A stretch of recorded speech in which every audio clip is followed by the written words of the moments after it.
right, let's move on to our trending topics now. And there they are. First up, hashtag Chris Hani. And yesterday, of course, marking the 30th anniversary of the death of Chris Hani. And there was, of course, an official commemoration that was held in Ekurhuleni. And Chris Hani's widow in shot there, Dimpo Hani, her speech, and, you know, she did indicate at some point she went off script. She literally, you know, laid in to the ANC government. She held nothing back.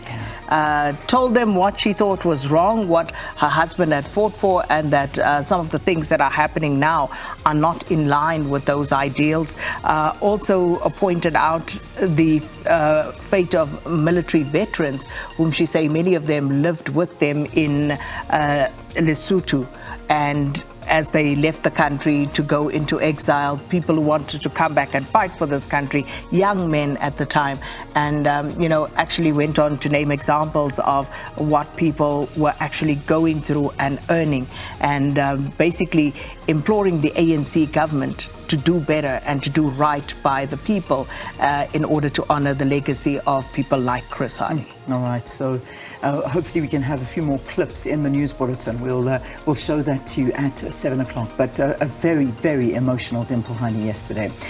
The other trending topic, Minister of Electricity, and everybody talking about him. In fact, he's scheduled to be our guest in the third hour of the program, so we'll be able to have a conversation with Minister Josienso Ramakgopa. And I think people are talking about this purely because we're now stuck with stage 5 load shedding. I must say, I was a little bit, I haven't been watching too much. You know, you've been so busy sort of, you know, enjoying everything around, and then the next second you realize, why is the electricity out? And then I sort of grab my phone, have a look at the schedule. I'm like, stage 5 on a public holiday, what just happened? Anyway, so that is what people are speaking to right now, and many asking the question, why do we even have a Minister of Electricity if we're still sitting at stage 5? And, you know, I suppose others would say, listen, it's still early days, give the man a chance. However, I don't know what more can be done. We're in a problem when it comes to electricity, but that's a big thing, and people are just talking to stage 5, and the minister's name is the trending name behind that. Yeah, and as Leanne says, he's going to be our guest in the third hour of the show. So the next one is hashtag the N3, and you saw that in the news as well. Sure. A horror pile-up there. And that stretch of road seems to have become somewhat notorious for terrible accidents. So this was yesterday. Obviously, inclement weather conditions, I would imagine, played a part in this, along with just driver behavior, one would imagine. And unfortunately, 5 people losing their lives in this accident. And as you can see, the videos, some of them really, really horrible. And this, of course, is what happened yesterday. That road has now been reopened, but it did cause quite a delay after this pile-up, and of course for it to be cleared. Goodness me. All right, and just thinking of everybody that was involved in that particular crash, it is really devastating. And then His Holiness, I must say, I don't know what to say about this particular trend, because it took me, I suppose it took me by surprise, and I just felt a really uneasy feeling in my stomach about this one. And this is the story all about the Dalai Lama and this young boy. So the backstory to this, as far as I understand it, is this young boy went up to meet the Dalai Lama, and he wanted to hug the Dalai Lama. And so what happens is they do, and then the Dalai Lama tells him to kiss him on his cheek, which he does.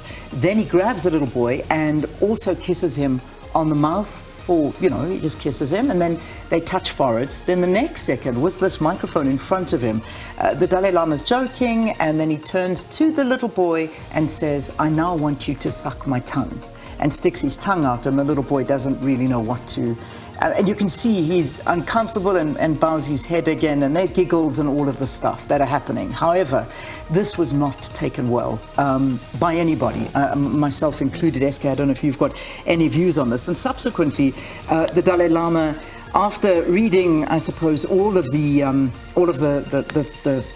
outcry about this, released a statement and kind of apologized for his behavior and any hurt that he may have caused the young boy and his family. And yeah, that was it. He says that he often teases people, he meets in an innocent and playful way, even in public and before cameras. He regrets the incident. That's according to his office. And he did call it inappropriate footage, which has captured him asking a boy if he wanted to suck the spiritual leader's tongue.